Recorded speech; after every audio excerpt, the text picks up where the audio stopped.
that I think all people who have psychedelic trips and meditations and so on are poking more or less into the same higher realm and receiving some information from there. If we can develop this could be absorbed into ordinary science that we could approach with the scientific method and so on, then our intelligence, our capability of survival on planet Earth would be increased. I mean, we're a dying species. We live on a dying planet. We're killing the planet. So our disease is extremely serious. And therefore, we're desperate to find new information, ideas, and so on that can transcend. We have to evolve. And I think our intellectual evolution may be predicated upon the psychedelic pioneers.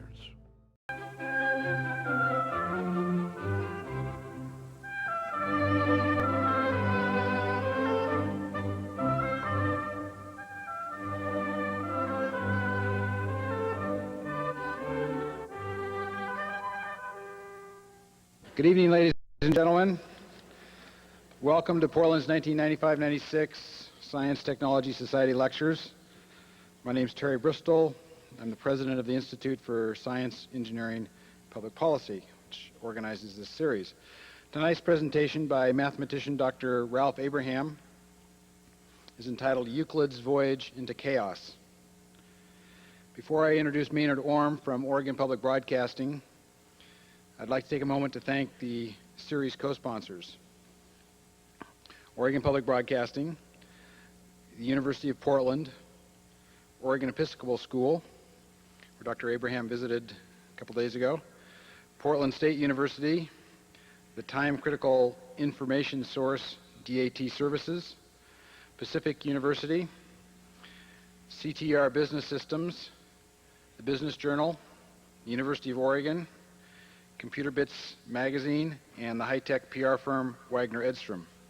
I'd also like to thank the Heathman Hotel for providing first-class rooms for all the presenters that come in to Portland while they're in Portland.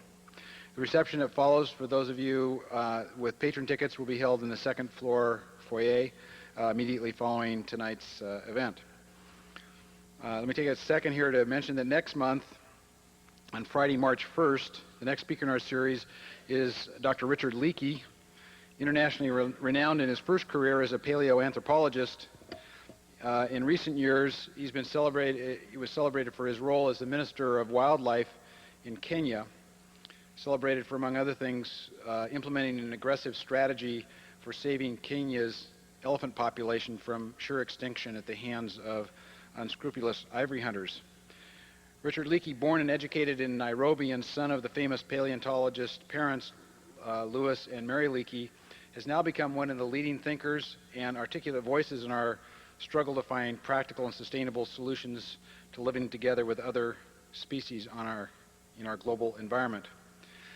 To hear what's happening on the leading edge of environmental thinking, you'll want to come to listen to Richard Leakey's presentation entitled The Sixth Extinction. That's Friday, March 1st, here at Arlene-Schnitzer Concert Hall.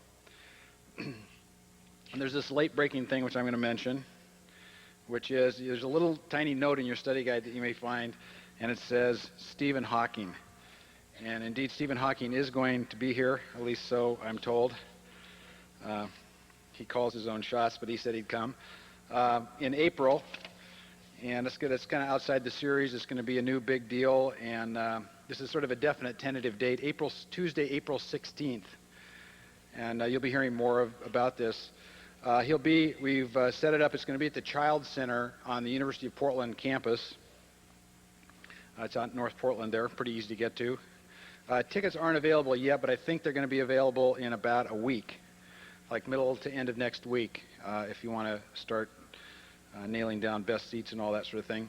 We do have a block of tickets we're going to put on hold for people who are seasoned subscribers, and we're sending you out a letter, which you will get, which will say there's this block of really neat seats that you can have that we're holding for you guys, particularly because you've supported this series, and give you a little leg up on getting best seats and stuff. The title of his talk, I think, is Does God Play Dice?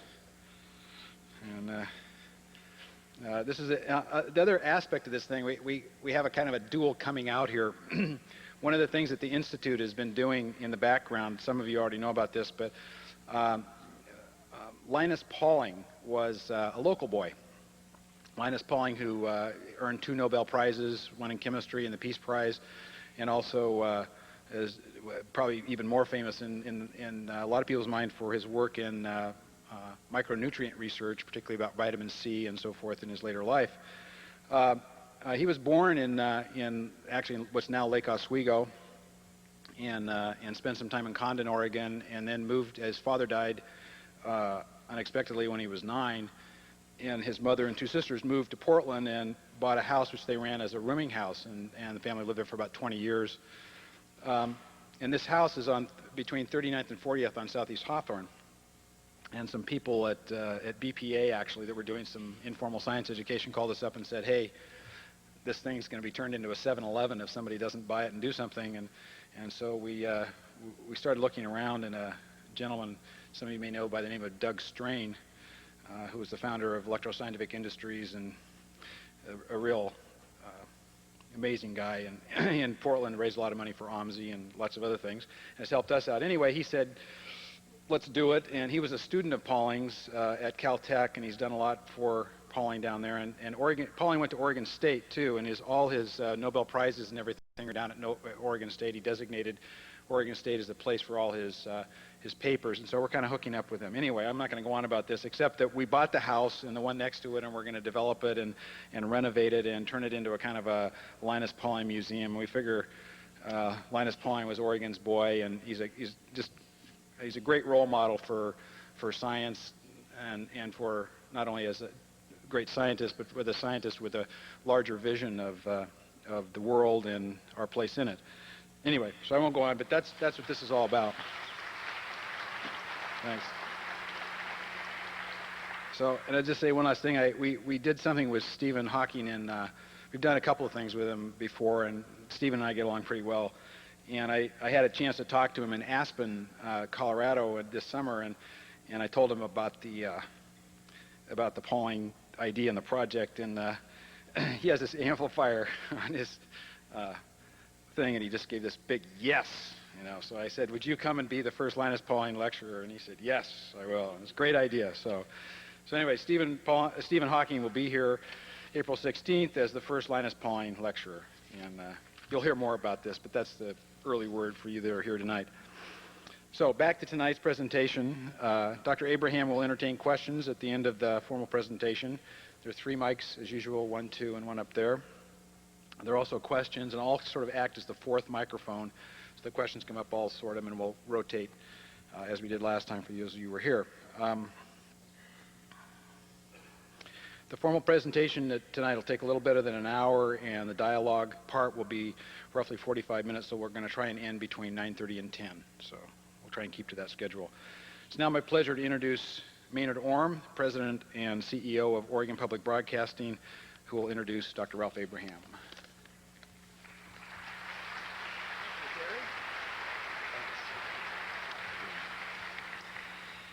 Thank you all very much for coming tonight in this strange and chaotic week in Oregon. Quite appropriate for Dr. Abraham's talk, I think. He's been described as perhaps the most readable and delightful of the modern mathematical pioneers. Dr. Abraham has taught at Columbia and Princeton and is currently Professor Emeritus of Mathematics at the University of California at Berkeley. He's been a pioneer of chaos theory and its applications and founded a graduate program of computational mathematics at the University of California in Santa Cruz. In the great tradition of Henry Poincaré and Alfred North Whitehead, Dr. Abraham has shown himself to be a true mathematical humanist. He has written extensively on the cultural history of mathematics and chaos theory. He is the author or co-author of 5 texts of advanced mathematics, and his most recent and heralded popular writings include Chaos, Gaia, and Eros, and the Web Empowerment book, one I think I need to read, a work devoted entirely to the prospective home users of the internet. In Chaos, Gaia, and Eros, Dr. Abraham makes the case that the chaos revolution of our own times belongs on a long list of shortwave crises such as the Renaissance. But even more, he feels that this chaos revolution belongs on a shorter list of long-wave crises with, for instance, 2 of the largest social transformations of the past several millennia, the agricultural revolution around 10,000 BC and the invention of the wheel and writing around 4000 BC. Dr. Abraham's current work in progress, entitled Euclid's Voyage into Chaos, presents a provocative analysis of this chaos transformation as it has occurred during the last century. That is, the transformation from ancient Euclidean to modern chaotic and fractal geometry. Tonight in his presentation, Dr. Abraham will share with us the core themes of his work in progress. He will help us understand the emergence and large-scale practical significance of the new post-Euclidean mathematics, chaos theory, fractal geometry, and fuzzy logic, something that I can relate to. Ladies and gentlemen, please join me in bringing to Oregon and giving a warm Portland welcome to Dr. Ralph Abraham.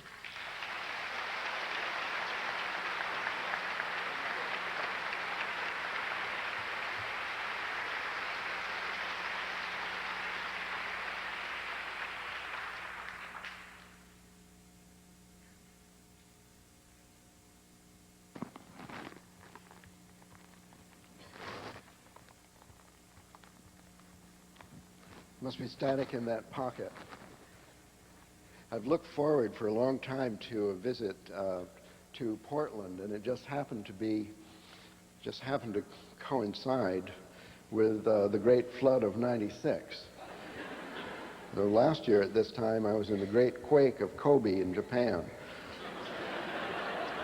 I don't know mathematically what are the chances of this, or what it means.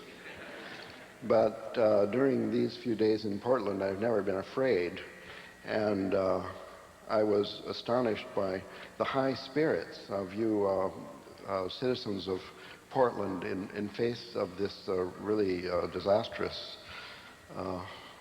and relentless rain. Now, I have been working away at the frontiers of the mathematics of chaos for 35 years. And during that time, there occurred a very brief wave of popularity about 10 years ago. During that time, a lot of journalists called me up and asked me questions I couldn't answer about the popular aspects of the chaos concept, the history, the origin. And it's a pressing thing. Why, at this time in history, would this new concept come along, and what does it mean? Well, as a technician working on the frontier of the subject, I had no idea how to answer these questions. And I was drawn against my will into the history of mathematics. You know, Henry Ford said, history is bunk. And I wouldn't say that exactly represented my attitude, but it was something like that. I had never really bothered very much about history. So I was eventually swept away with a passion for the mysterious historical accidents that led to the evolution of mathematics in our time as we see it happening. And this obsession resulted, for one thing, in my book, Chaos Gaia Eros, which recounts the story as well as I knew it 2 or 3 years ago when the book went to press. And another result of my obsession with bunk was a course at the University of California at Santa Cruz, Mathematics 181, the history of mathematics, which I was dragged into teaching several years in a row. Now, during these repetitive experiences, casting over the history of the subject, I went deeper and deeper, and I thought less and less that history was bunk, because after you get sufficiently deep into the subject, you come out the other side of all this historical data with some kind of vivid impression of ancient times, the state of mind, the culture which is more different from ours than any aboriginal culture on the planet today.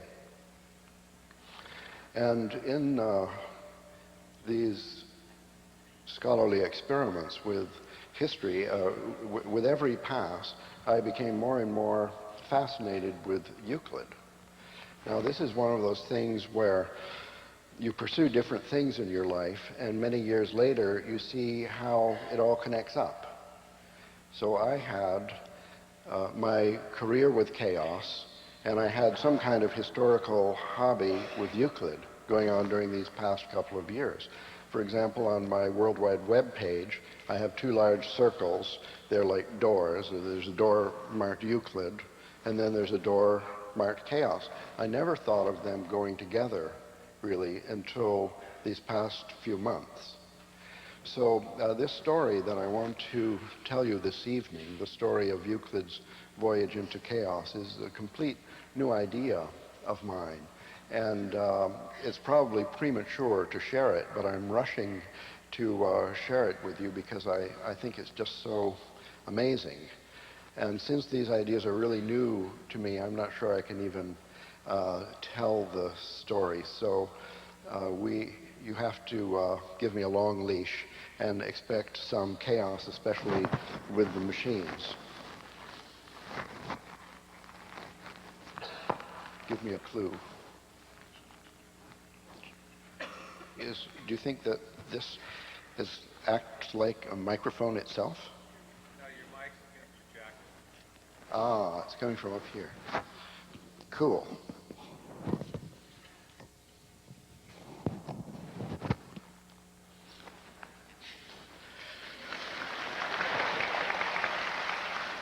We have to work together on this. Okay, Euclid's Voyage into Chaos, I've got three things to explain. There's Euclid, there's chaos, and then there's the connection in between. Does it sound okay to you? Because of the monitors, it sounds kind of strange to me. There's this sibilant hiss, especially in my left ear. You don't hear it? Oh, cool.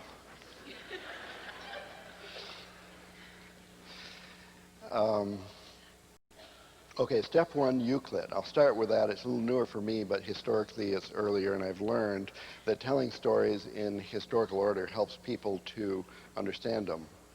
Well, that's my belief, but it could be the opposite of the truth, because all these stories, of course, I've figured out in the opposite of historical order.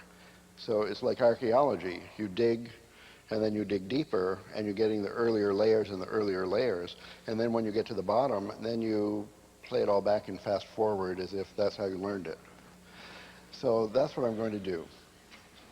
Now, Euclid. Who has an idea what Euclid means? Those years that I taught about Euclid in Math 181, I actually never mentioned the content of Euclid's books, because I just took for granted, well, that's the mathematics as we know it, we learned that in high school and so on. It was only very, very recently, about a year ago, I decided I should really look into the content.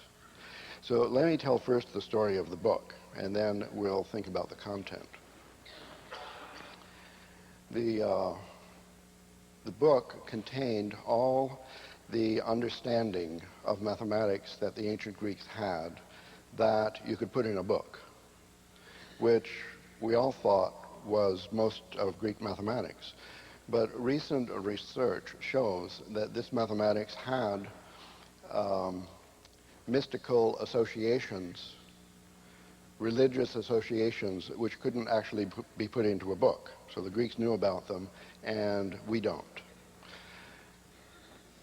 So Euclid was a hard-working mathematician of Plato's academy, and his job was to record what everybody else was doing. And the record was called the elements, because these were more or less the elements that you had to know to go on with your studies of philosophy, rhetoric, and so on. And the style of Euclid's elements, quite apart from the content, the style was a new invention of the Greeks, whereas the content came to them from ancient civilizations, Sumer, Babylonia, Egypt, and so on. The style was, as far as we can tell from all historical records, some kind of new invention of the Greeks. That's this style of formal logic with definitions, postulates, common notions, theorems, constructions, proofs, and so on. They perfected this style within a very short time to the same level that we know it today. Very little has been added. And that's 2,500 years ago. So this happened, according to mathematical myth, in the time of Thales and Pythagoras, 500 BC. And Thales and Pythagoras were people, wise men, seers, prophets, who traveled all over the known world, studying with priests in temples and so on, learning, memorizing, remembering, taking notes, and carrying back to Greece the knowledge of these civilizations, and also the beliefs. Pythagoras was the founder of a mathematical religion of which Plato was a follower. So the details of this religion are pretty much lost because of the burning of the Alexandrian library and other historical accidents causing the loss of books. But furthermore, the belief of the Pythagorean religion were secret, and the penalty for revealing a secret was death. So it's very hard to find out anything about it. But recent scholarship, I mean, the study of the classics still goes on, even though there's only a small number of surviving works ever written in ancient Greek. Scholars are still finding out new things. And one of the things they're uncovering is the connection between the Pythagorean religion and the Orphic religion. They're more or less the same thing. So Euclid's Elements, as a mathematical text written in the language of formal logic, comes to us from essentially directly from the religions of ancient Egypt and Sumer and Babylonia.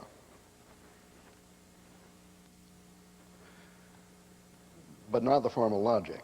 So somehow the novelty of formal logic in the time of Plato's Academy led, and this is a historical accident which is somehow significant for what is happening in our time, it led Euclid to write down the mathematical ideas in a language, formal logic, which makes them abundantly clear and certain, and gives the impression of truth, mathematical truth, absolute truth, that later philosophers, even up to today, to the time of Husserl, for example, in this century around 1930, talking about the mathematical facts in Euclid's Elements as the epitome of some kind of absolute truth.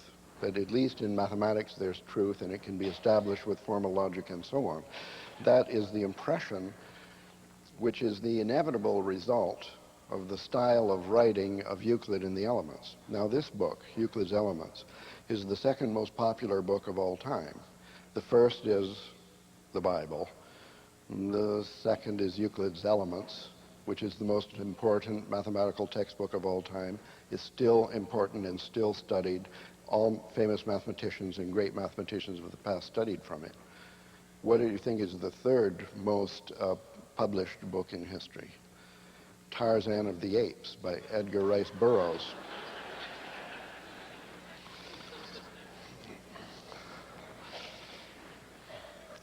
So this is, there are not very many books that have stood the test of time of 2,300 years like Euclid's Elements.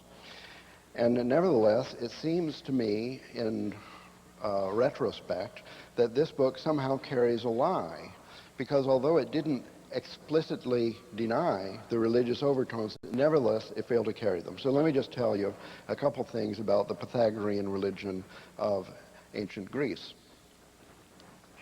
This was a religion full of gods, goddesses, angels, and stars that were alive in a celestial sphere that could think and run like creative computer programs that materialize stuff on planet Earth.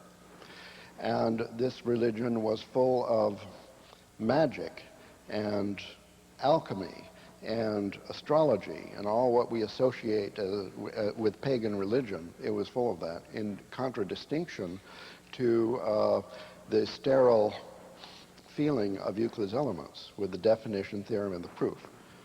So I don't know how that could be, that all the secret mystical stuff was forgotten, so that as Euclid's Elements traveled around the world for 2,300 years, going from Alexandria in North Egypt, where it was written, and arriving in London in the year 1570, that throughout that journey, the message was progressively more and more flattened. In each successive generation, there was less and less magic and more worship of logic, until we end up with science of today based on Aristotelian logic.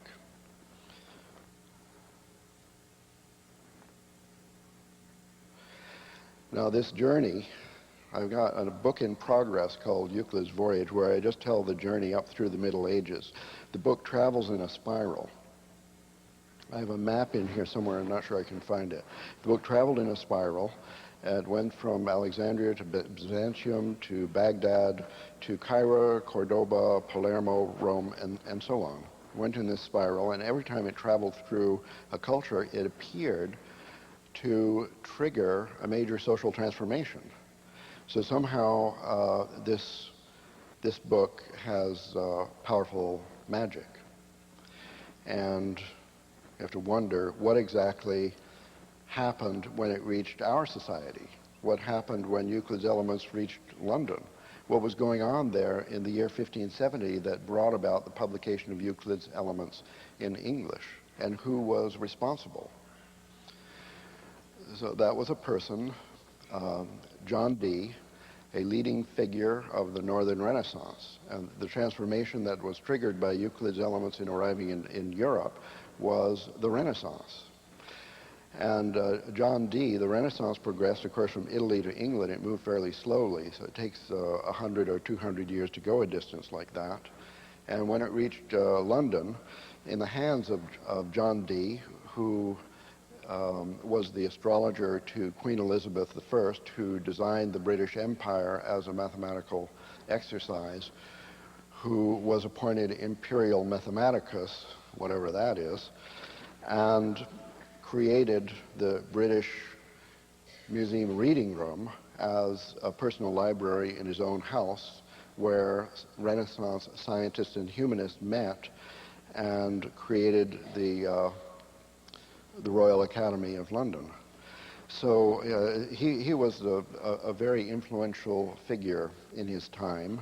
And besides translating Euclid into English, under the democratic notion that making the work available in vernacular language as opposed to Latin would have a transformative effect on society. I mean, he was doing an intentional social intervention, like environmental activists like Earth First or something, on his society. When he wasn't doing this, what he did was speak with angels. For 8 years in a row, he spoke with angels. He had a favorite angel named Medimi, who was only 2 or 3 inches tall, and ran around the bookshelves, and explained to him, she only spoke Enochian. So first of all, she had to teach John Dee Enochian. Well, I'm getting carried away here, but I'll just try to give you the feeling. My belief, this is an intuition, I can't prove this, but I believe, for John Dee, we have biographies, we have written material in his own hand, including handwriting in the British Museum. We have all these records about John Dee. We have nothing whatsoever about Pythagoras. In fact, that's in the span of 2,000 years, we have these two figures, which I believe are so similar that you'd almost say that John Dee is a reincarnation of Pythagoras or something. He had the magic, the astrology, the attunement with his time, the effect on leading it was very similar. So you can say you want to get a feeling for Pythagoras. Many conservative scholars, historians, classicists believe that Pythagoras never existed. They call him a mythical figure. Say, well, I think Pythagoras existed, and if you want to know what he was like, you can just read a biography of John Dee. See, he's very interesting. Not only he's very interesting, but his time. Queen Elizabeth I, her costumes, her concepts, everything is so similar to the hippies of the 1960s. You say, well, this, it seems familiar. And also that revolutionary time came abruptly to an end, turning into rather its opposite, as did the hip culture of the 1960s. So in this way, we get a feeling for the magic that is associated secretly with Euclid's elements, and somehow this magic decreased as it traveled along, but must somehow be implicit in the book, because if somebody held the book, then they became like John Dee, start talking to angels, or a spiritual transformation might take place. Now, through all the writing that I had done about Euclid's elements, figuring out stuff like I just told you, I'm sorry to confess that I had never actually held the thing in my hand. Somebody had given me a copy of part of it. I know it was on my shelf somewhere, but I didn't get to that until about a year ago. And I don't know, I can't remember how this happened. I don't know how this happened. I picked up and I looked, and it finally occurred to me that I was just not doing it. I didn't touch the book. I hadn't participated. If there was a Euclidean process that turns a person into John Dee, I hadn't risked it. Was this an avoidance reaction or what? So about a year ago, shortly before Christmas, I picked it up and I said, I'm going to try to make sense out of the first page. Let me see a page of this thing. And you pick up the book. It's 3 volumes, paperback reproduction from Dover of the translation, the definitive translation into English, which is the 3rd really important one. The first with John Dee, the second with Dr. Robert Simpson in 1781, and the 3rd of Sir Thomas L. Heath in 1908. So I have the 1908 edition in a cheap paperback reproduction. And the author of this translation, the translator, fantastic scholar of the history of that book, is like hundreds of pages in the beginning, which is the commentary by him about the history of the book, the religion of the Pythagoreans, fascinating stuff before you actually get to the first page of Euclid. And then you see, let me try to show you this. Well, I'll say what happened after that is I began a process of translating Euclid's elements into pictures, which I call the VEE, the Visual Elements of Euclid. And I've been working on that every morning. I've become captured by this strange missionary project. Every morning, my day starts early. I spend an hour translating Euclid's elements from English, formal mathematical Aristotelian logic, symbols without pictures, into a sequence of pictures that anybody could understand as a kind of an animated, because what is in there are lines, triangles, and circles in motion. And the motion is described in the arcane mathematical symbols, and each proposition, which is either a theorem or a construction, is illustrated with only a single picture. So it takes just like 2 pages, one proposition. There's 700 of them in the 3 volumes altogether. One proposition, 4 pages of arcane symbols, and 1 picture. So I've changed the 1 picture into 20, 30, 40 pictures that go the step by step, so you could, in principle, let me just show you one, if I can make this go. Now you're going to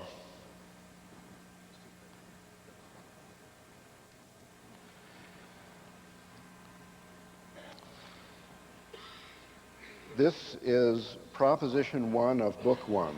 There are 13 books as Euclid divided the text. And it happens to be a construction.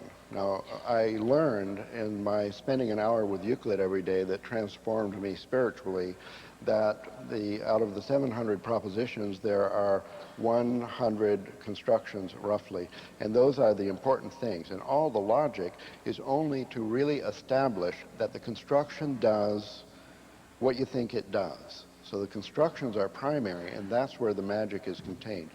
Now, this first proposition in Euclid is a construction that is supposed to end up with an equilateral triangle. Here it is. You see this triangle with the yellow triangle, the black lines are 3 lines of the same length, and that is supposed to be constructed when you are given in advance only the length. Given one side, construct 3 sides, and here's how it goes.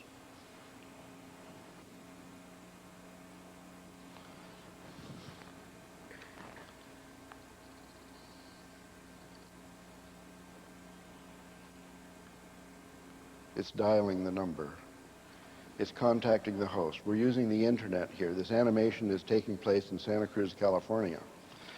And, well, you're victimized by another obsession of mine that I cannot escape, and that is the view that the World Wide Web is the most important technical innovation to come down the pike in a long time. It's conceivable that you're going to have to take my word for what happens here. I told you have to give me a long leash and expect chaos, because there's nothing more unreliable than an internet demonstration in a public hall.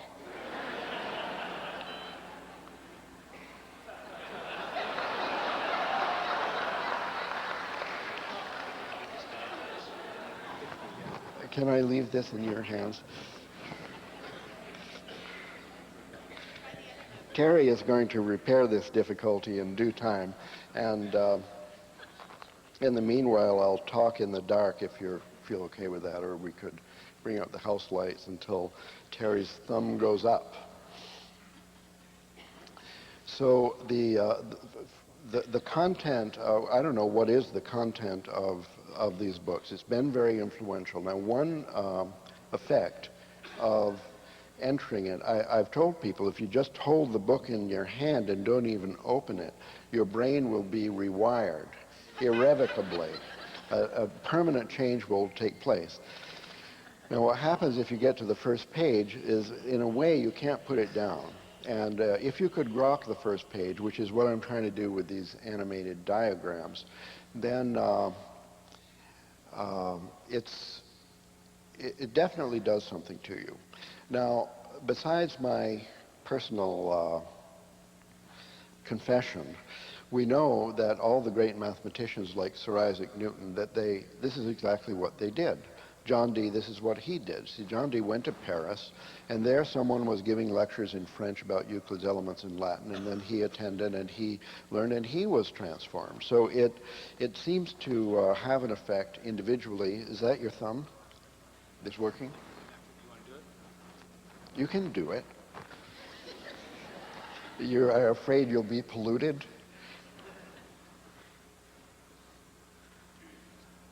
Contacting host. The host gets tired in the evening.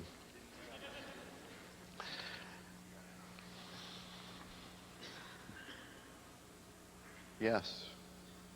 There's the line that you start with. You draw a circle from one end that goes through the other, a circle at the other end that goes through the one, and then connect the dots. It's as easy as that, but it's very difficult to get this out of the book. So my current project is to take all 100. See, well, there's a project now nearly complete to turn the book into a bigger book full of drawings, but I also want to do these animations for the 100 constructions. Now, the book has, Euclid's work has 13 books, and it's well known that they mostly deal with geometry and some deal with algebra and so on, but what they're really after, it seems to me, is to do these constructions. So you look in the first book, there's 48 propositions. Very few of them are constructions. This is one. But the second book has only 12 constructions, and all of them require all the hard stuff that's done in book one, but they seem to be the goal of book one is to make book two possible. One of the things that happens toward the end of Book 2, just 12 constructions. One of them is the construction of the golden rectangle. That golden proportion, which has been such an important element in Greek art, architecture, and city planning, and again during the Middle Ages and the Renaissance, and even in modern art. And nature is full of proportions that imitate this particular construction. And even Chop's Pyramid and older works that are almost prehistoric as far as Greek geometry is concerned, they give evidence, firm evidence of the knowledge of this construction that comes up in Book 2. So I'm thinking that the goal of the book was to lay a firm foundation for sacred geometry, which needed a firm foundation because it was important. It's only important if you have mathematical religion. That means that we could bring up the lights now. That little minute, that was it.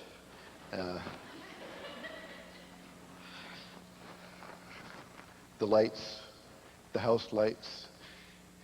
Anybody there? What is the sign? Thank you. Sacred geometry, the idea, this is simple, but it's so alien to us. The idea of sacred geometry is the essence of Pythagorean religion, Orphism, the most important religion of ancient Greece, which of course is an important component in Christianity and Judaism and Islam. The idea is that the created world is made by a creative power or force or something in a process which has kind of blueprints, and the blueprints are the object of study of mathematics, and is called by Plato the mathematical sphere. So the gods live in the celestial sphere, we live in the terrestrial sphere, and in between is the mathematical sphere. And when the lights of the stars of the celestial sphere are projected through these blueprints, mathematical models which are like slides, and then things materialize in nature which have those forms. Therefore, if you want to ascend spiritually to make contact with the creator or the creative principle in the celestial sphere, you have to go back up those rays through those blueprints that are like photographic slides, and then through those blueprints, you make contact with the light of the projector, as it were. They believed like that, you see. And that's the reason that the constructions were important, and you must do them well. And this was the motive for going through all this very hard work with the symbols and the diagrams and the details of the constructions. So now we're up to Book 2. It's the constructions that are the goal of Book 1. And one of those constructions is this golden rectangle, which defines the plan of the Parthenon, Chop's Pyramid, and so many temples, Gothic cathedrals, and city plans, and so on, a sacred design. Now, again, Book 3 is a whole bunch of hard theoretical problems, culminating in Book 4, where there are a very short number of constructions, again, sacred. And the main one, the most difficult, astounding construction in Book 4 is of the pentagram. That's a five-pointed star drawn in a circle. So here's the circle. Now you draw the five-pointed star there where the 5 points are equally spaced.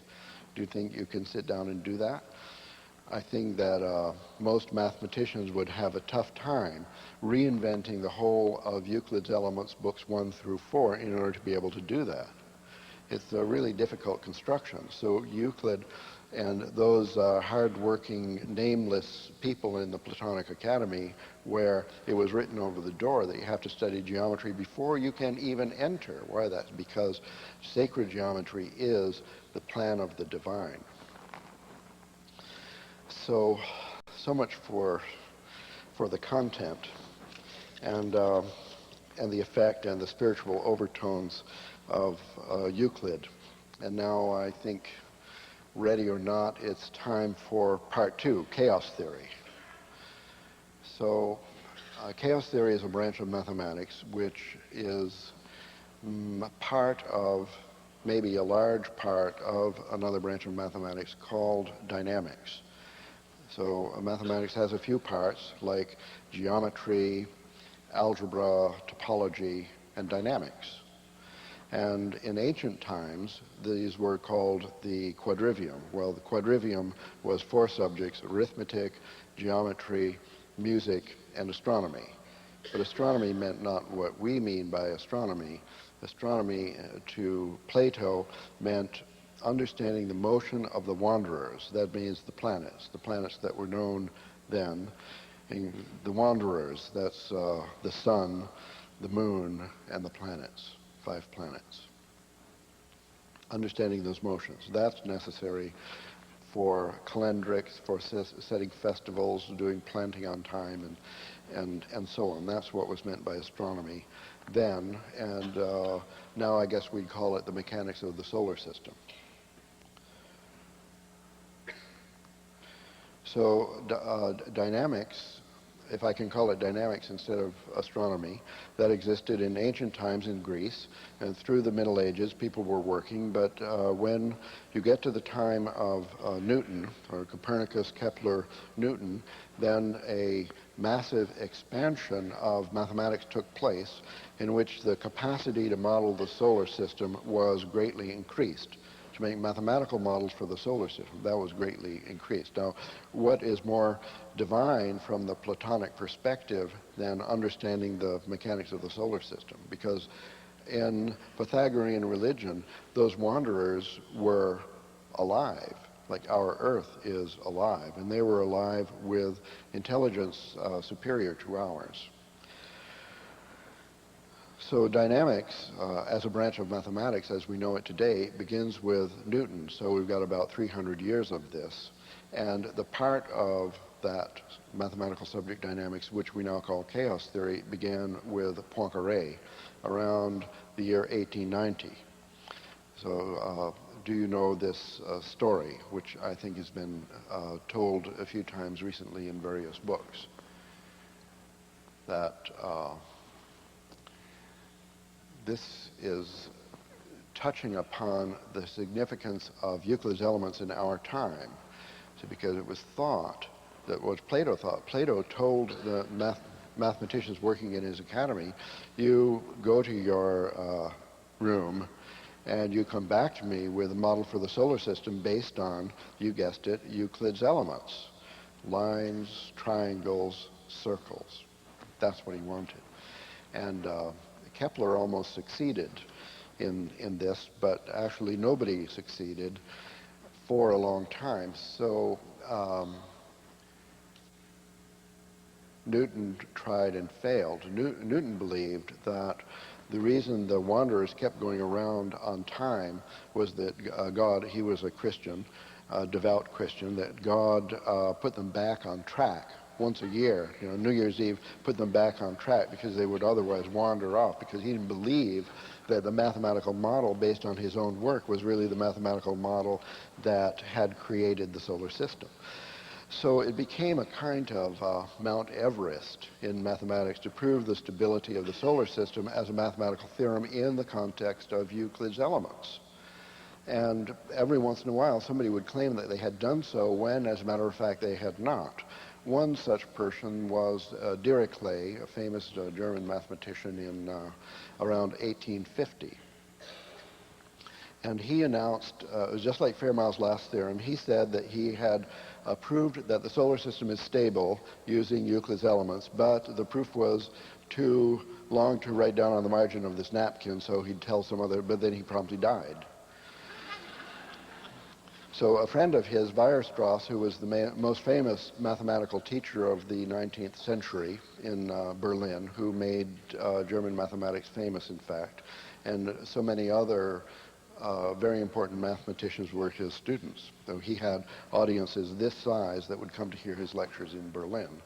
And so Weierstrass, who carried a great deal of authority in the world of mathematics because his students were the main professors of all the universities in Europe, he said that Dirichlet said that there was a proof, but he didn't write it down before he died, and he had tried and not been able to recover it.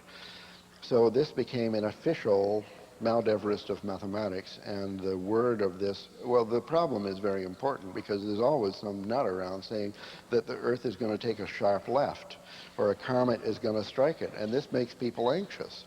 Honestly, we can understand that. I mean, another flood could come at any time. No matter it was 32 years since the last one, it could be next month. So we would like to know that the sun is going to rise tomorrow morning, even if it doesn't come out from behind the clouds. And this important problem reached the ears of King Oscar II of Sweden, who was a very enlightened and democratic humanist king, an outstanding king. And he, at the time he heard of this problem from a mathematician named Sonia Kovalevsky. Sonia Kovalevsky was a new assistant professor at the University of Stockholm that King Oscar had created because as a humanist he wanted everybody in Stockholm to be able to go to university free, and he particularly, this was in 1850, he wanted women to attend and have a university education. Therefore it would be very important to have women professors as role models. Does this sound familiar? And he found one because there weren't very many women mathematicians. And this one, Sonia Kovalevsky from Russia, was absolutely one of the best mathematicians to ever come down the pike. She's fantastic. She carried the news from her teacher Weierstrass to King Oscar II. She met at a cocktail party, and King Oscar said, "This is just really cool because my 60th birthday is next year, so I'm going to announce this as a prize." And he gave a reward, announced a reward of an enormous pile of gold for the mathematician who would prove, using Euclid's elements style of reasoning, that the solar system was stable. And his birthday was in January of 1890. And that month there was a prize paper, a candidate for the competition was received from Henri Poincaré in Paris, who was another close friend of this Sonia Kovalevsky. And Poincaré's paper purported to prove that the solar system was stable, but one of the judges, Weierstrass was one of the judges found a mistake, so it was returned to him to be fixed. And he did fix it. And in the process of fixing it, first of all, he proved that the solar system is not stable. It can't be proved to be stable in that way. So it was the opposite of what he was looking for is what he found. And in attempting to clarify the situation, he invented whole new methods of doing dynamics, which is called the geometric method or the qualitative method, and also known as the method of Poincaré, and published it with his prize paper in 1891. That is the beginning of chaos theory, because in that work he foresaw all what we call chaos theory today. He understood the mathematics and he understood the implications as far as the problems of physics are concerned, and not just the instability of the solar system. Now we know not only, by now, I mean 1990 or so, we know that the solar system is not stable, it's chaotic. We know that two solar systems are chaotic. One is the mathematical model for the solar system created by Newton. That's mathematically chaotic. And the real solar system that we look at with telescopes, that's really chaotic. So somehow the model is better than we thought it was. So that's the beginning of chaos theory. Now, chaos theory is not the same as the chaos revolution. The chaos revolution is something new. Just in these past few years, we have the chaos revolution. Now, this mathematics was sitting there totally unheeded all these years. I was working on it. We didn't call it chaos theory. We called it dynamical systems theory. And the word chaos became associated to this work only in 1975 when somebody, James York, said, I'm going to put this word on this mathematics. And that was, I think, the beginning of the chaos revolution, because of that connection, making that connection that many mathematicians hated for various reasons. Like chaos has bad press. It's not good for you. It's, it's like demons and devils and stuff. So they didn't want it. Nevertheless, it brought upon mathematics a great wave of popularity. It came and it went, but it came and went in my lifetime, in my professional career, so I got to experience it.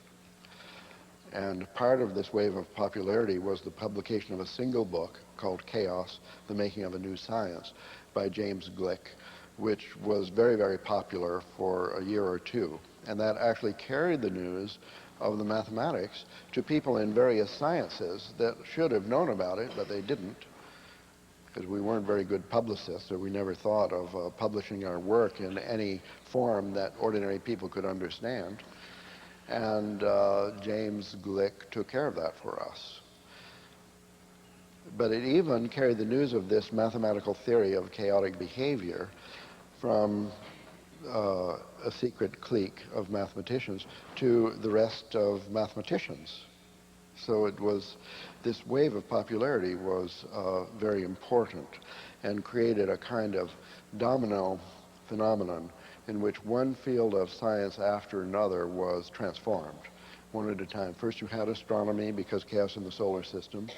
Then you had physics because, probably because of turbulence. Some mathematicians from our arcane camp made the connection between the chaos theory, mathematical models for chaotic behavior on the one hand, and fluid dynamical turbulence on the other hand. Now, fluid dynamics is supposed to be part of physics, but fluids have turbulent behavior that physics, its favorite mathematical models, couldn't explain. So I think, I know there might be physicists in the audience. I hope that this isn't offensive, but nevertheless, this is what I think, that physicists had trouble with the fact that fluid dynamics didn't fit into physics, and so they kind of excommunicated fluid dynamics, and it became a branch of engineering. And engineers are kind of easygoing, and they didn't mind that the mathematical model didn't fit too well. What they had to do was design the dam and the chute and so on so that the turbulence wouldn't destroy it, and they, you know, they're like can-do people, and they did it. Along came the paper by the mathematician and the mathematical physicist in 1972 saying this chaos theory provides a model for this fluid dynamical turbulence, and therefore it can be orthodox. So it was revived as a branch of physics. That was so pleasing. You see, they were then able to escape from this culture of denial that had been going on for a century. So they felt good about chaos theory, and then so the astronomy and then physics was a physical chemistry, and so it went through the hard sciences getting softer and softer until finally one day arrived in the biological sciences, when there's a whole bunch of them. I mean, there's really a lot of them. There's the plant ones and the animal ones, and it attacked first.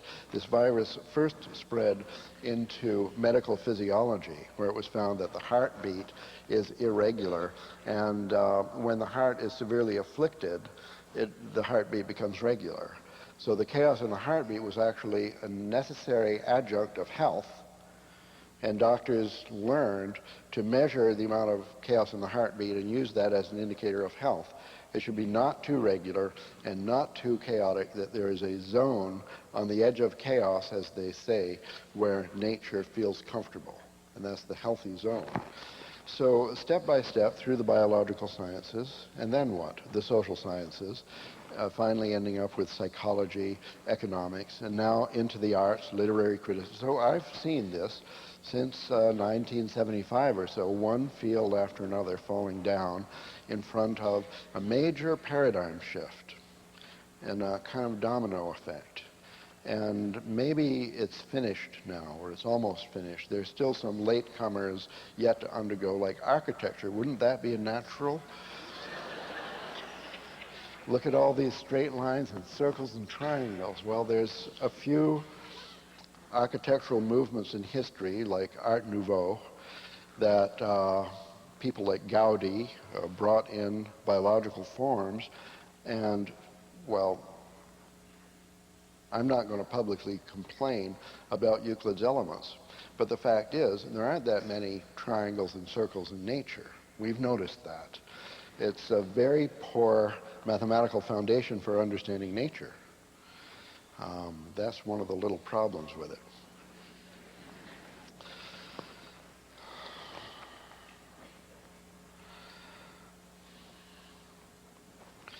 Well, I think the time has arrived now for the promised, okay, from Euclid into chaos. Now we got like a picture of Euclid, Euclid's elements, its role in history, its content, its metaphysical overtones, and so on. And then here's this chaos theory, which is definitely a major paradigm shift in the sciences, liberalizing them in a certain way so that they are better able to model nature, especially the nature of complex systems such as the one we live in, which we must understand better if we are to survive.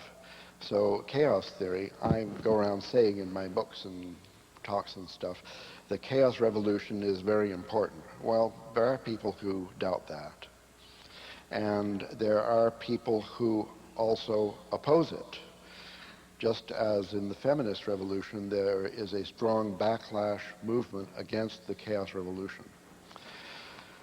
So that's where I'm going to try to connect them now.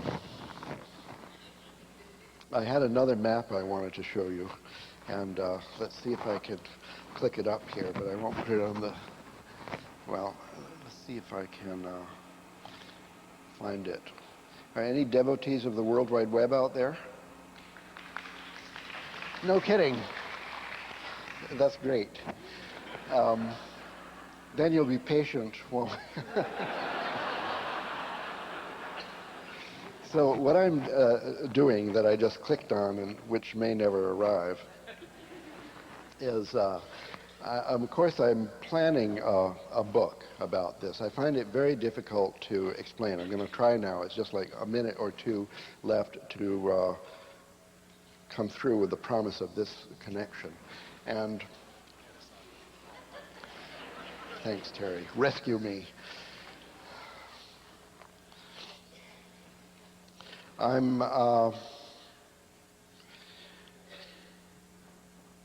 want to do a book, a CD-ROM, and a website. But you know, it's actually easier to do a website than to do a book or CD-ROM. So by putting my ideas immediately in the World Wide Web, I find it the easiest way for me to collect the material for the book and the CD-ROM. But one strange thing about this is if publication on the World Wide Web is successful, then it's not clear that you actually need the book and the CD-ROM. But furthermore, the construction of a website, I mean, you could do it privately behind a firewall, but I don't have time to mess with that. So I have, 3 or 4 websites where I'm developing stuff in this way.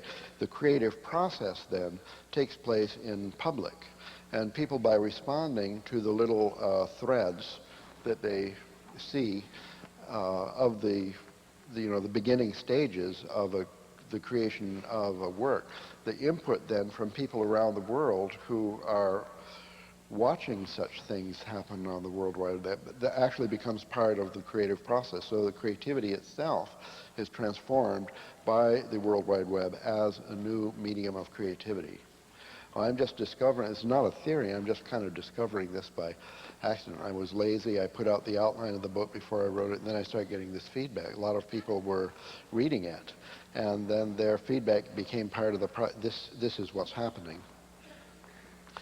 So the connection I'm looking for then is between Euclid and Poincaré in the year 1890, anticipating the 60th birthday of King Oscar II.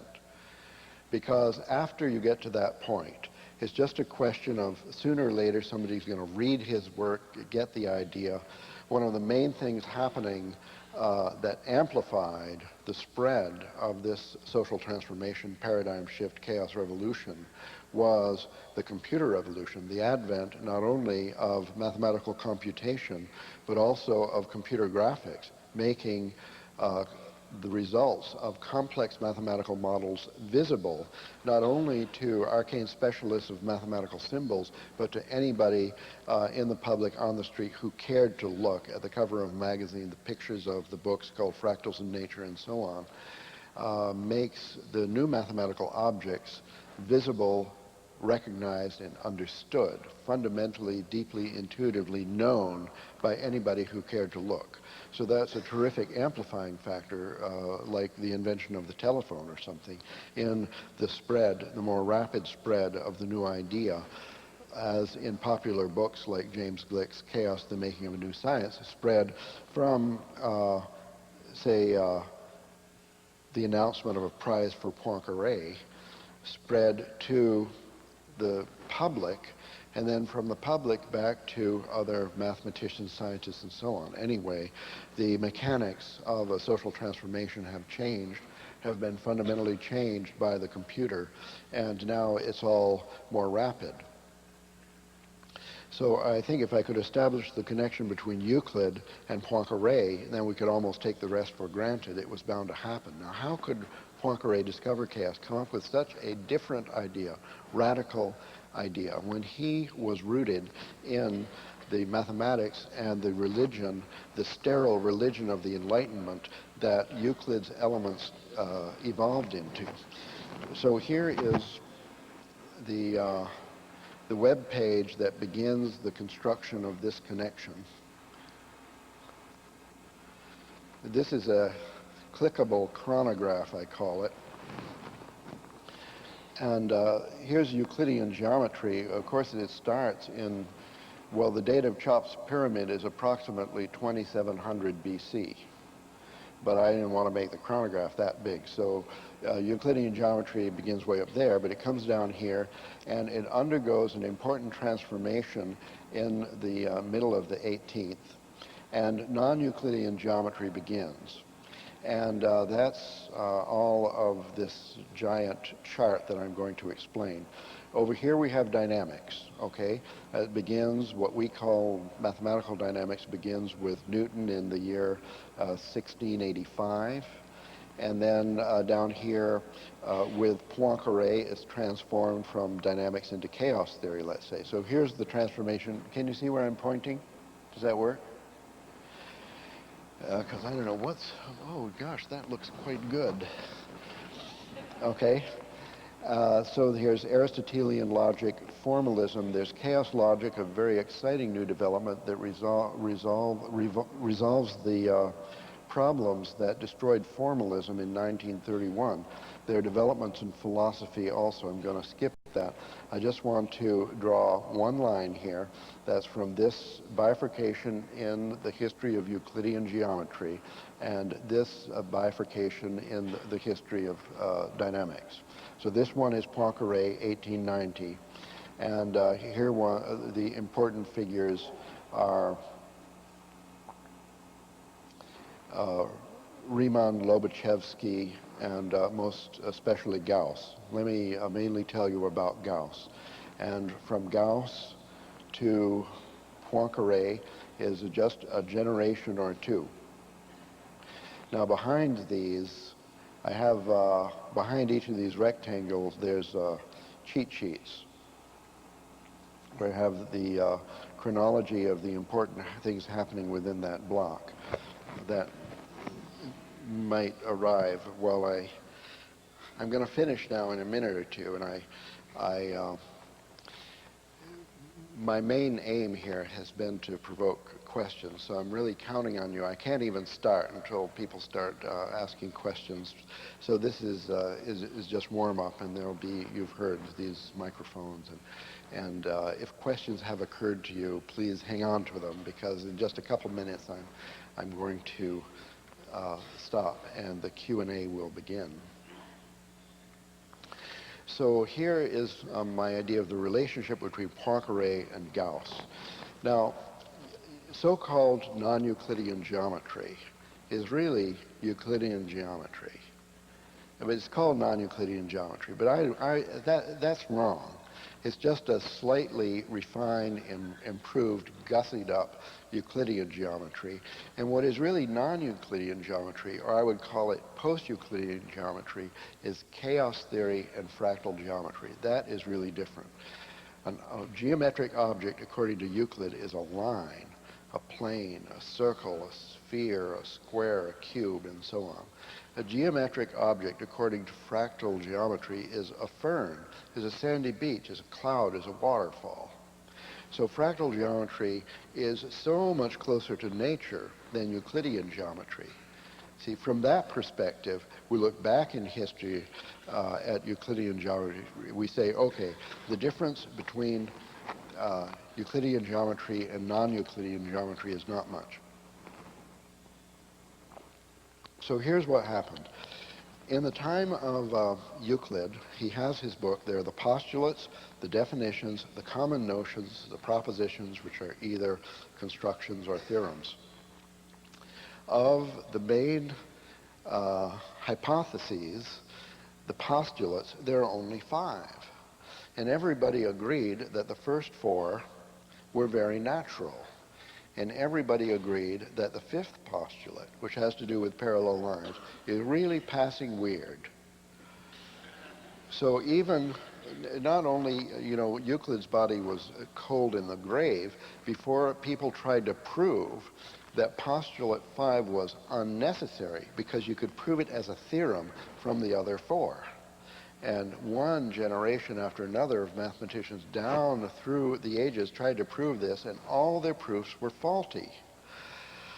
So it was only in around the time 1750 or so that people began to suspect that really you couldn't prove it. And then the bulb occurred to somebody that if you couldn't prove it, then if you didn't assume it, if you put a different hypothesis in its place, you get a completely different geometry, which would be then non-Euclidean in some sense. And what that 5th postulate really has to do with is when you have a triangle, and there are 3 sides and there are 3 angles, and each angle you can measure, and when you add up the measures of the 3 angles, according to the 5th postulate, you should get 2 right angles, that is 180 degrees. So that's true in ordinary Euclidean or planar geometry. But when you do spherical geometry, that's not the case. So the first person who really made this clear was Gauss. And Gauss was not Poincaré because he was older. And Gauss lived in a time when the belief in Euclidean geometry was religious dogma. He did not dare to publish the fact that he questioned the 5th postulate. But secretly, he worried. He deeply worried, and he thought, God will help. Now, there's a way to tell, because if I could measure a real triangle with a real protractor and measure the 3 angles and add them up, then I'll know. So he tried to set out, in Basel where he lived, he set out a triangle between 3 churches. He carefully measured it. He went through all this gyration secretly. He didn't dare to publish. 30 years later, the Russian and the Hungarian, they dared to publish, and then it became known that there are actually 3 different kinds, 3 different flavors of Euclidean geometry that became known as the spherical, the hyperbolic, and the parabolic. And parabolic is the usual plane geometry of Euclid.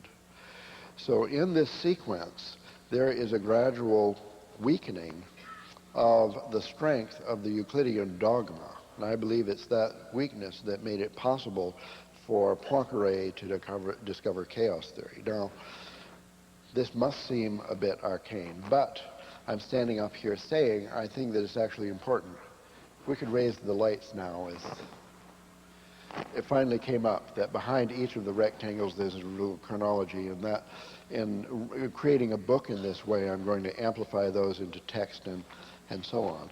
So there's the chronograph and the chronologies and the text, and all of these will be separate hypertext files that are linked together, so you can learn in a completely different way than you would from a printed book. The reason I think this is important is that I think that there is still religious dogma associated with Euclid's elements. And I don't think that Euclid's elements should go away, but somehow one has to realize that chaos theory and fractal geometry, they are sacred geometry also. They are models for nature. Now, as I said, chaos theory, which could be very important for our survival, is opposed by very authoritative people in university departments with famous titles and so on. And therefore, the whole revolution is, as it were, threatened. And I'm beginning to understand the motivation and the fear, and these are sincere people. They're not just afraid of change or something, but they are the devotees of an antique religion of Euclid's Elements. And as Gauss was afraid to experiment with the idea, to reveal that he had considered the idea of non-Euclidean geometry, Poincaré was not afraid to reveal that he believed in the existence of these chaotic objects, and that he dared to think that the universe, the solar system, is really not structurally stable. So there you have it. What do you think?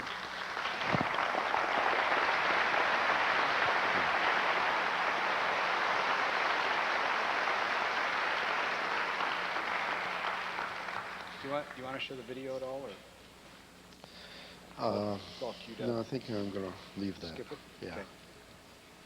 So we start with questions for somebody. So if somebody is thinking of a question, it's a large hall to just shout it out. So we have... Go to the mics. You have to go to the mics. Where are the microphones is what I'm Yeah, looking they're in for. that, one in that aisle, one in that aisle, one up above. So somebody's found that microphone. Yes. And here, this microphone has not been found yet. Thank you, Dr. Abram, for coming to Portland. I've read a book one time called Thales to Kepler. I don't know if you're familiar with that book, but it takes the ancient Greeks and the Pythagoreans and kind of discusses all the mystical ideas of the Pythagorean, not all of them, some of them more related to mathematics, of the mathematical ideas of the Pythagoreans. And I was trying to think of some of the things, the magical type things that you'd mentioned of the Pythagoreans. And I kind of wrote down a few of them, and maybe if you, being a mathematician, you would be able to elaborate on a few of these things. I was thinking of them as you were talking. One was the magical tones, the musical tones that the Pythagoreans believed in, the musical tones. The anti-planet, the anti-Cheaton, that was, they had their planetary system, and they had an anti-planet which balanced out and was behind the sun where the evil beings dwelled.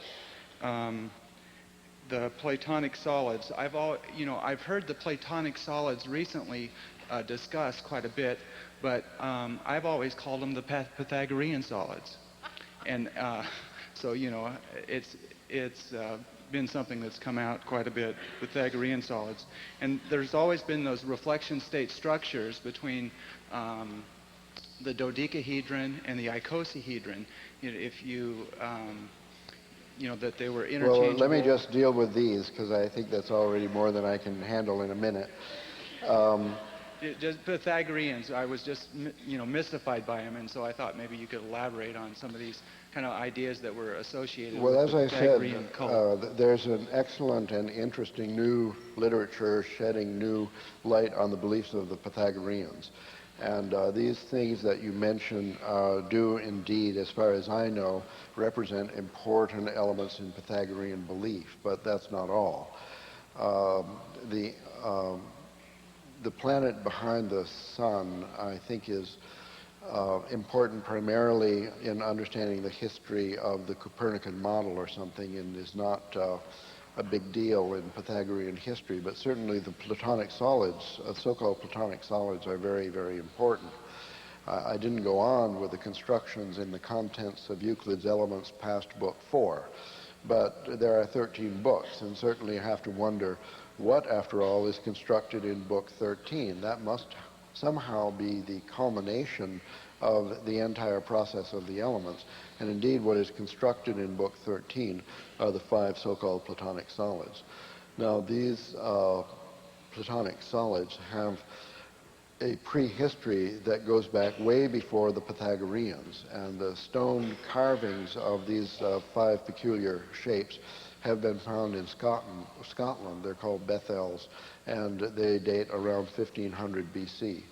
So somehow there is a lost knowledge of ancient belief that for various reasons didn't reach us, and the interpretation of those things are pretty much beyond us. What is new in Pythagorean scholarship is the interpretation of early Western Pythagoreans such as Empedocles, who left extensive records of their beliefs, and the interpretation of those arcane records is a new and novel exercise in classical studies. Can we go on to the next question? The next Over person. here to the left. Yes, how would you explain the chaos theory to somebody who would say never heard of it in a few sentences so that they could understand it? Well, that's a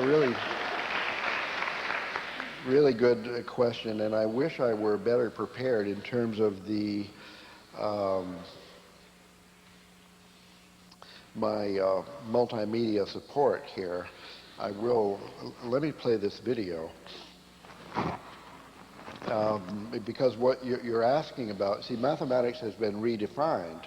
In Euclidean times, mathematics was about number and these circles and triangles and things. And since the computer revolution, oh yes, okay, thanks. Hit it. Since the computer revolution, mathematics has been redefined as the study of space-time pattern. That means moving pattern. And so in order to understand, to answer your question, you have to experience it. You have to see the moving pattern, because we can't describe it in words, and we can't describe it in... Can I turn the volume down so I can talk over it? You did it, yes. Oh, thank you. So a space-time pattern, what do these words mean, is a pattern in space and time. That means the pattern in space which is moving. So moving patterns can either be very, very regular. For example, a pattern that doesn't move is a pattern that's very, very regular. A pattern that goes through a cycle of changes and returns to exactly what it was in the beginning, and then goes through that cycle again, even if it's a long movie, and it comes back that the last frame of the movie is the same as the first frame, and the movie is shown over and over again in exactly the same time. That's not chaotic. That's a simple and regular pattern. All other kind of space-time movies are chaotic by definition. And what chaos theory is about is trying to understand them. You also mentioned that you have several websites. Is there any way I could get a hold of the addresses of those?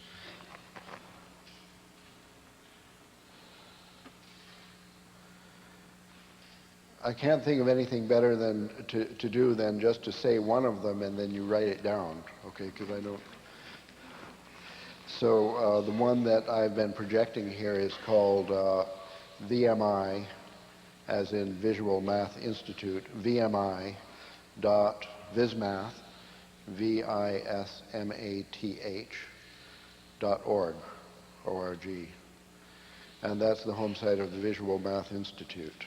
And it has pointers to the other ones where I'm creating these materials, and I certainly invite you to browse these. Now, this is a chaotic space-time pattern that we're seeing, and it looks very regular, but we studied this in great detail with the massively parallel supercomputer, and it never repeats. The dynamical system is made out of a true field of mathematical chaos, and when that field is left to evolve according to simple mathematical rule, it makes these patterns which are very regular, and yet they're not regular. So chaotic patterns are not unrecognizable, but there are much simpler ones, and there are textbooks of the simplest ones intended for high school, for courses in the new mathematics in high school. Chaos theory is new mathematics, so it doesn't have prerequisites, so anybody of any age could study it, and it's really simple. I can't convince you of that because it can't be done in words, but if you have a laboratory, which means a computer program that allows you to do experiments and study the simplest chaotic dynamical systems, then you'll learn all the concepts of the subject in a short time. And it's a lot of fun and it's very empowering. So you should look at Powell's On the Chaos Shelf, where there are quite a few books with diskettes in the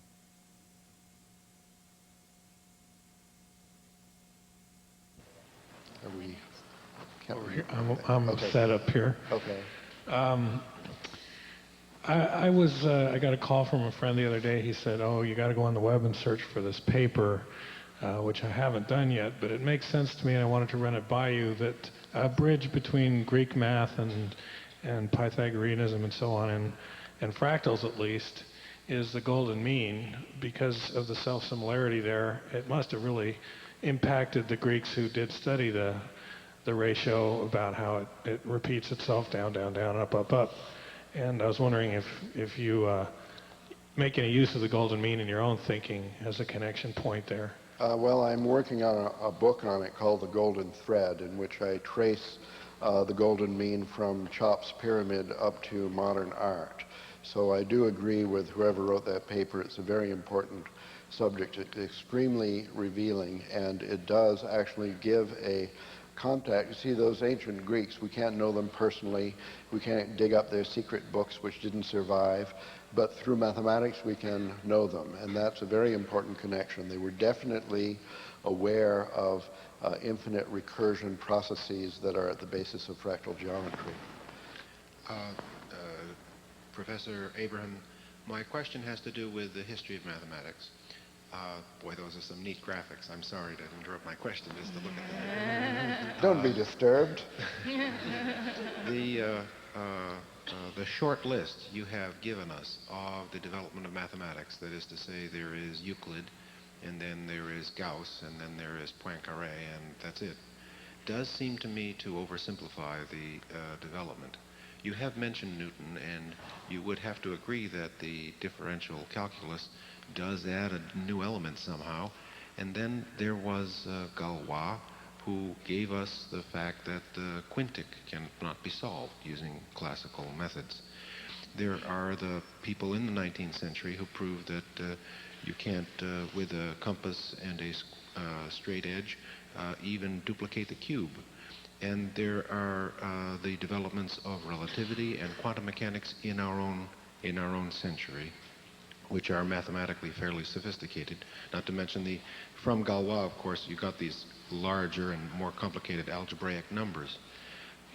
I suggest, therefore, that your putting of it in terms of chaos is the result of a greater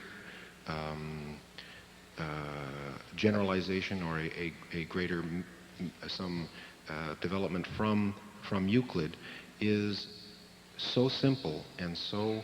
Well, I think I've got the gist of your question, so I'd can like I to hear begin your an comment. answer? I didn't intend or pretend, and I hope I haven't given the misunderstanding that I've said anything about the whole of mathematical history here. That wasn't my intent. And my little chart, the so-called clickable chronograph, intended only to extract a few items from the history of mathematics which show a trail from Euclid to chaos. I'm only trying to suggest a connection from Euclid to chaos because Euclid is obviously an antithesis of chaos and is resistant. And the fact that chaos could develop out of it is somehow surprising and interesting. There are many other interesting developments in the history of mathematics, and of course the many books on the history of mathematics are full of them, and I didn't mean to slight those things. I said nothing whatsoever about set theory, topology. There's so many branches of mathematics that I think are very important and interesting. Hi. Thank you, by the way. My question is this: being very well drenched in Euclidean geometry and the postulates and deductive reasoning and the whole thing, does chaos theory have its own set of postulates, and can you deduct, do you see what I'm trying to say? Yes, yeah, this is an excellent question. And so the question is chaos theory a theory like Euclidean geometry is a theory? And it didn't seem to be. It doesn't seem to be. But as you say, you're drenched in Euclidean geometry. Well, few people are, but everybody is pretty much drenched in formal logic, that we believe that science should deduce things and prove things, and experiments should be reproducible, and so on. Now, not only chaos theory is not like that, but I want you to know that Euclidean geometry is not like that either, because Euclidean geometry led into formal logic, and formal logic was, it was announced as a formal program only in the year 1900. At the turn of the century, David Hilbert stood up at the International Congress of Mathematicians. He mapped out this program, which is the culmination of Euclidean geometry in being the firm foundation for all of the sciences and mathematics. But in exactly 30 years, that dream was destroyed by Gödel, who essentially said that the liar's paradox says, all Cretans are liars. I am a Cretan, therefore I am a liar. That this is an example of an unprovable proposition. It totally destroyed Hilbert's dream of a formalist mathematics. Many mathematicians choose to deny that because it's extremely uncomfortable unless you have some kind of substitute religion in mind that you can suddenly convert to.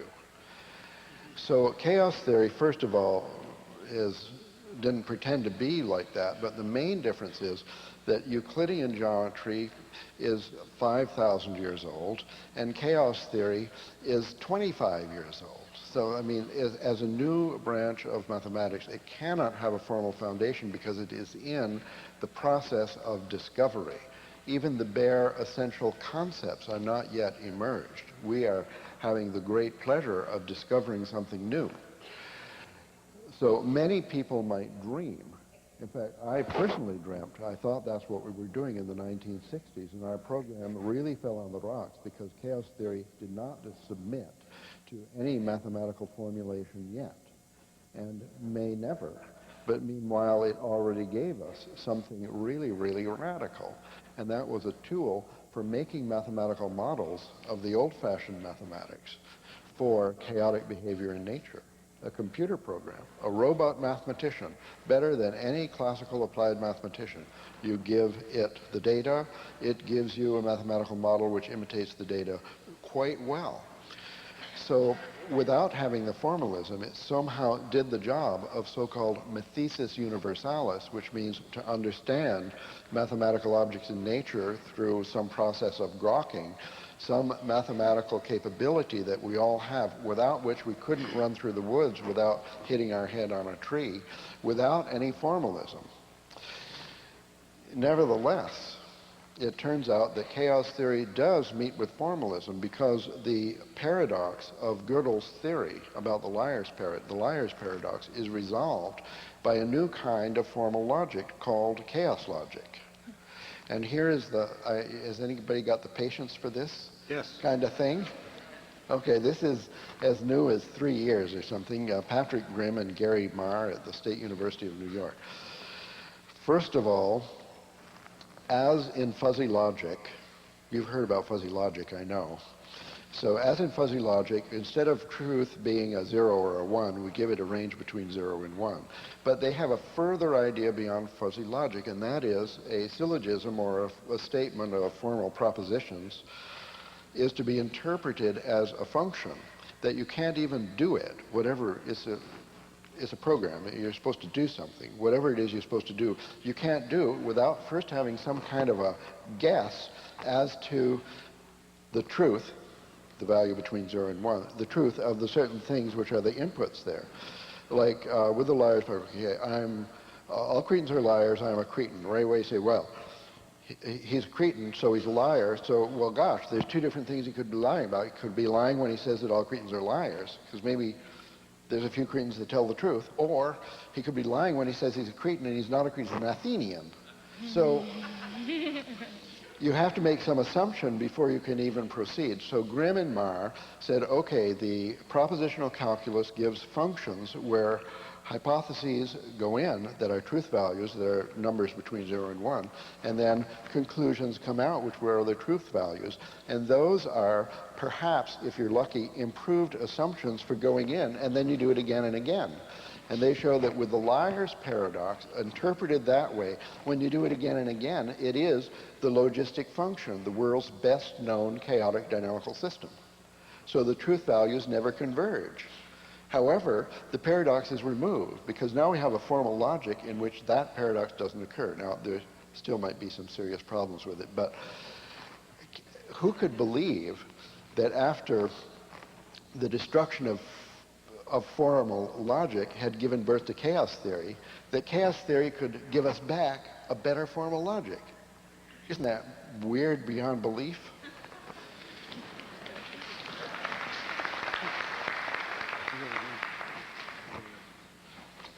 Greetings. I'd like to thank you for coming and say I enjoyed this very much. I need to preface that because I'm going to be playing devil's advocate. You ended your talk by saying that chaos is also a sacred math because it describes nature. And I would gather that there are some people that might find that blasphemous, that mankind could just come up with a math which believes that it could describe the perfection of nature. I assume that discussion's been had, and there is a talk about the relationship between chaos and nature. Could you talk about that? Well, yes, this is good. Again, in my enthusiasm, maybe I make unintentional misunderstandings. I say that chaos is the language of nature. I say that chaos theory gives us better models for nature than we had before. I don't mean to suggest that any mathematical model has anywhere near the richness of nature, nor would we want it to, because the idea of mathematical models is to be somewhere between the complexity of nature on the one hand and the maximum complexity that we can understand on the other hand, which is not much, somewhere in between. See, it's like language, ordinary language. We talk about nature, but all we can speak doesn't in any way approach the complexity of nature. This is a really good question because I don't think we should get into the same problem with chaos theory and the better models for nature, get in the same problem that we had before with the Euclidean geometry as models for nature, where we only saw that much of nature that fit our model. That's no good. See, that's why science is destroying nature. So we have to be very modest about mathematics, about mathematical modeling, and so on. Nevertheless, as good as sacred geometry can be, is now better because of fractal geometry and chaos theory, I think. Hi. You've used the words religion and mathematics in the same sentence probably at least half a dozen times tonight. And that's always been an intriguing connection for me. So if you have any general comments on that, I'd love to hear them, but that's not, in fact, my question. I guess what it is, and you've touched on it several times already, but if you can give me a pithy answer, what is the Euclidean religion that I think you've described and even described many of today's mathematicians as subscribing to the Euclidean religion, and the chaos revolution, and how does it threaten the Euclidean religion? Yeah, that is somehow a main point. Well, the Euclidean religion is a moving target. See, that in the time of Pythagoras was something probably much richer than the religions that we know today, like Buddhism, Hinduism, Christianity, and so on. And the Euclidean religion of the time of Gauss in 1850 is something like very, very, very flat and restrictive that could have like an inquisition. So understanding, I mean, I couldn't define religion for you or for me or anything, but just speaking loosely, we see a progression in time, which is, say with religion or mythology or culture or something, we see a progression in time, and we've said that mathematics is a study of space-time patterns. So there must be a mathematics that applies to that decline with periodic saltatory jumps toward richness like the Renaissance, when the magic of the stars and the Chaldean oracle and the Hermetic corpus was revived. So chaos theory, with its language of bifurcations, and catastrophe theory, which is another kind of hyper-simplified chaos theory that's very useful for conceiving cognitive strategy for dealing with gradual declines and saltatory jumps and so on. These are models that could be applied to the historical process. So in my book, Chaos Gaia Eros, there's a chapter called The History of History, in which I try to give a short synopsis of the main people who have applied mathematical models to things like the evolution of religion, the history of religion. Hi, thank you. Would you consider history chaotic because it repeats itself, but not exactly? It's just the trends that are being repeated. Does that make it chaotic, or is it linear, or what? Yeah, well, that's a great question. Is history chaotic or linear or what? So again, in this chapter 3, The History of History, the synopses that I give of different people's mathematical models for history are all these different kinds. There's the linear progression, the progress model. Then there's the cyclic return model, where I don't really believe this, but it's said by classical scholars that the ancient Greeks believed that each day would actually be repeated after, I don't know if it's 24,000, a great year, 25,800 years or whatever it is.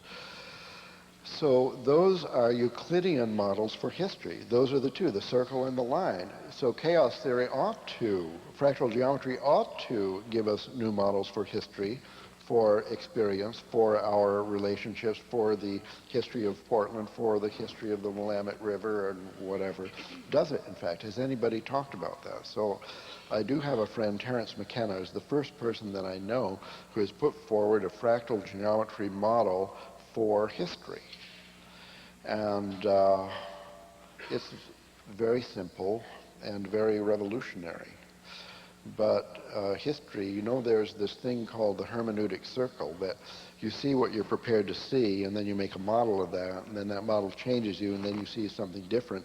And so your understanding, if you had a model of history that you really kind of liked, and you stuck to it like the Hindu model or something, then there's no evolution there. So we like to be in some kind of ascending spiral where our cogitation, our hobbies, our recreational reading and going to lectures like this and so on actually change the way we view history in a way that somehow enhances our life and enhances the life of the biosphere and the harmony in between and so on.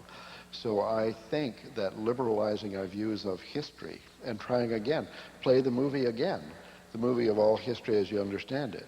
Read, The History of Civilizations by Durant or whatever, and see if it's not completely different after seeing this movie that I claim changes the wiring of your brain irrevocably and forever.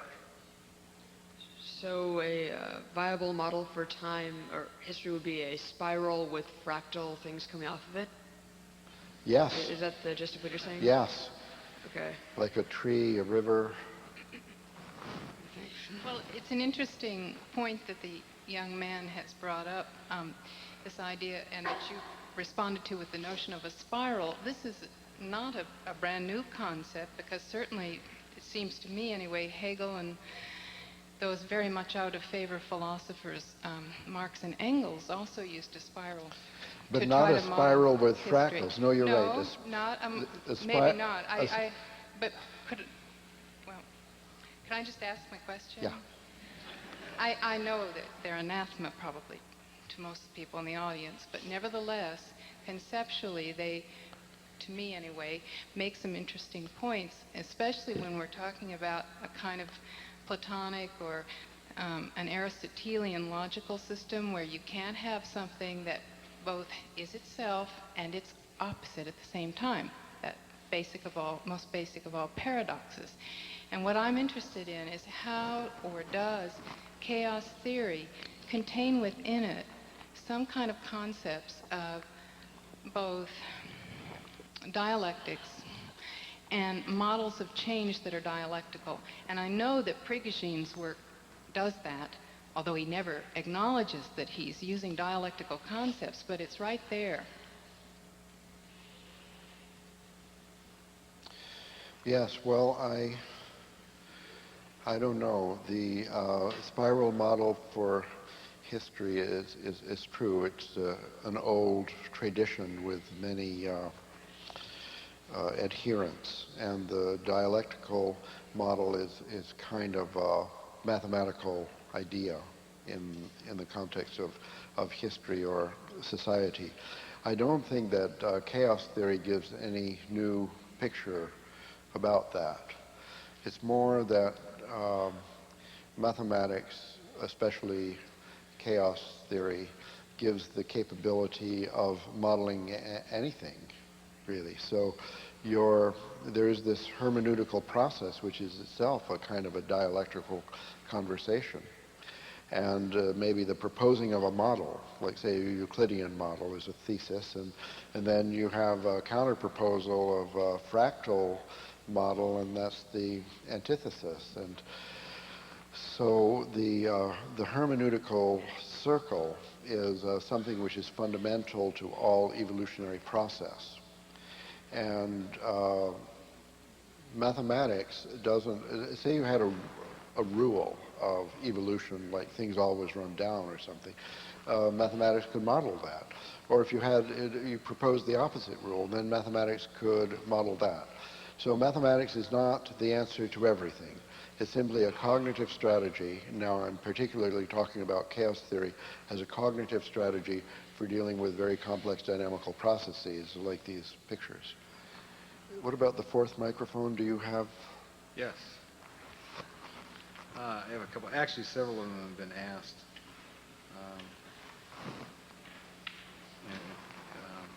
In fact, I had one that I was just going to ask myself, because actually all these have been asked, except one about Tarzan, which is not really relevant. Let me just ask a question. I know that while you were in Portland, you visited over at Franklin High School, where they're doing a lot of modeling, computer modeling with systems theory type stuff. Can you try succinctly make this an enormous connection between general systems theory and feedback and cybernetics and all that stuff? How does that fit in to chaos theory? Is that something that's, is it in the same realm? There's obviously connection there, and it's a strong connection. I just don't know how to articulate it myself. Yeah. There's the aspect of chaos theory which empowers us to make models of very complex systems is a technicality that I didn't say anything about, and I should. And this becomes particularly visible. Again, if I were well prepared, I'd have an example of a Stella model here to show. Chaos theory is a way of modeling a certain process, and if you have a scientific environment, a natural environment that you are measuring, which you have, for the sake of discussion or description, divided the organism into organs and the connection between organs, then you could try to model each of the organs separately and then connect them up. Now, this concept becomes a real strategy as soon as you have a common type of model or an agreed modeling strategy for each of the component parts of a complex system. Then, and chaos theory provides such a strategy, then they are very easily connected together. So by dividing, for example, the population of the state of Oregon into different classes of people, then writing down the population dynamics of each class, and then connecting them up through things like migration from one class to another and so on. The division into classes might be totally arbitrary. Nobody has to believe that the model for the complex phenomenon is real in any sense. But this is a modeling strategy. You use reductionist science up to a point. That is, you divide the complex system, or whatever is the natural system you're studying, into component parts, which are arbitrary and just for temporary service in making the model. You do the reductionist science on each. You look in the literature of that reductionist science. You find a model using the chaos theory, that is dynamical systems theory concepts for each component part. Now you connect them up again. This was the project, for example, of the Club of Rome for the world economy. After dividing into little parts, nations and industry types, for example, and getting a model for each part according to accepted dogma of mathematical economics, and then putting the parts back together into a complex model with things like import and export. Then they found a model, this is before chaos theory, which was too complex to study because it had chaotic behavior, so it was chucked out. But now we have chaos theory, so we no longer feel uptight about chaotic behavior, so that very same modeling strategy suddenly becomes useful again. So the idea of feedback loops and so on is you have input-output concept. It's just one of many modeling strategies. Here's a component, it's a nation, it has input, that's imports, has output, that's exports, and has labor force moves across national boundaries and so on, has capital, labor, and products, imports, exports. That's import-export model, and you have this gigantic matrix. It's a modeling strategy. It shouldn't be taken too seriously. But that modeling strategy is one that allows you to build a complex model for the world economy out of microscopic models for national economies. And we then end up with, thanks to chaos theory, a model for the world economy which is understandable and can be fit arbitrarily well to the data kept in this system of national accounts of all the nations according to the dictates of the United Nations. That's the idea of it. Feedback is just one concept in the input-output paradigm in which the output of a certain unit eventually is fed back into itself, and that's called feedback. So it fits. Chaos theory applied to complex systems is a fantastically powerful modeling tool, and Stella and the models being built with it by the high school students at Franklin High School epitomize this modeling strategy as a cognitive process, a way to understand complex systems. And the reason I think that chaos theory really is important is that it empowers us to understand slightly more complex systems than we could understand before the advent of chaos theory.